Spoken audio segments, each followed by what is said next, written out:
ultimately, as the technology improves and as the demand for the ability to store electricity is going to continually increase, we're already seeing these battery energy storage systems, the best systems, tied into solar panel systems in residential settings. So you could encounter, as firefighters, these batteries and the modules, I should say, inside garages. And at some point, our code actually allowed them for inside a residential area in closets.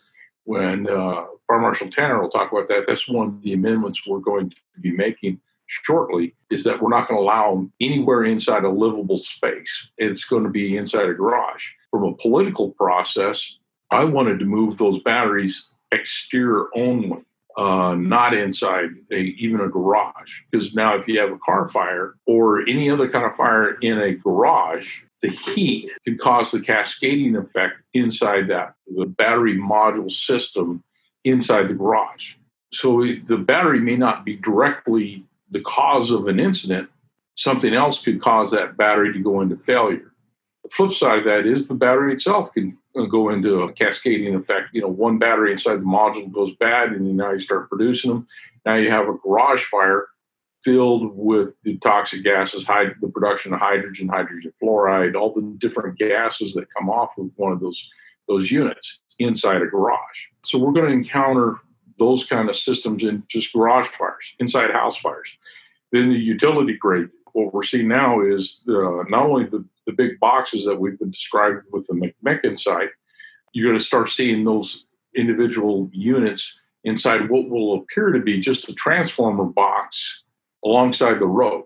So it's going to be just a small utility type transformer box that you won't think anything of, and not realize that when you open up the exterior doors, it's filled with these battery modules. And it's not switching gear or transformer equipment. It's actually energy storage systems, battery modules there. We already found one in North Phoenix that is right in front of an elementary school. So it's kind of the predictable event here, predictable surprise is that, you've got that big, large container. You look at it and think, it's not a big deal. It almost looks like a traffic light switching gear. Don't realize that on the inside, it's filled with a rack of modules of lithium-ion batteries. They could fail at any given point in time. It could be an installation malfunction. It could be a manufacturing malfunction. The process of going through a winter and summer, you start building dendrites, which is a direct short between the cathode and the anode inside one of the individual cells. That shorts out, causes cascading effect now that affects the other batteries in there.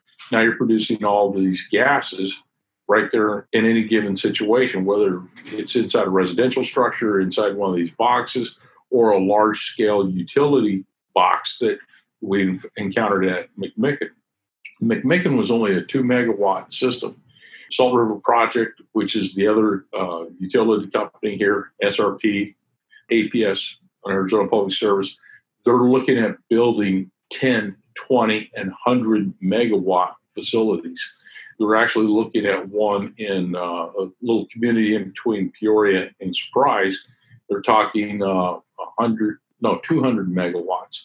Capture that much energy will require 2 buildings, each large enough where you could put a football field inside the building. That's how large these buildings are going to be. And they're capturing solar power, they're capturing excess energy production during the daytime, peak times in the evenings. They're going to start supplementing the grid with these batteries. So it's an inevitable situation. We have to have these systems, but we have to be very much aware of that where we're going to encounter them as firefighters. It's going to be from residential to inside of basements, in large commercial buildings, capturing the excess energy.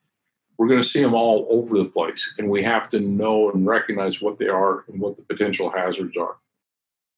It almost sounds like a PSA, a public service announcement of some sort to try to let people know, hey, if you're going to go down this path and install these things in your residence, let the fire department know. Just kind of we're all in this together. I don't even know how in the world you would find out about all of these. Chief Jameson said in our last episode, a man's home is his castle. He can do whatever he wants. If they want to put this kind of stuff all over their basement, how do we even know if it's actually there? I'll add one real quick thing to that. The UK, we've talked to a couple of professors.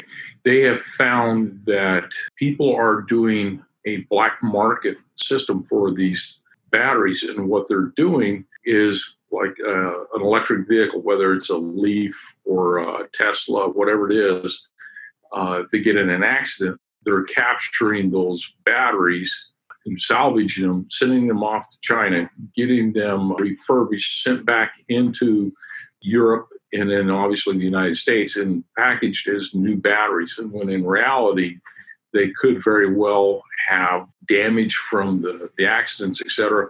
We're also finding them in attics, in homes where somebody's grabbed one of those batteries, recycled it or repurposed it to store energy for a home use, putting it up in an attic to supplement power for somebody else. So we're going to see all these things inevitably cause us more risk and hazard in the future for somebody else. So we're going to see all these things inevitably cause us more risk and hazard in the future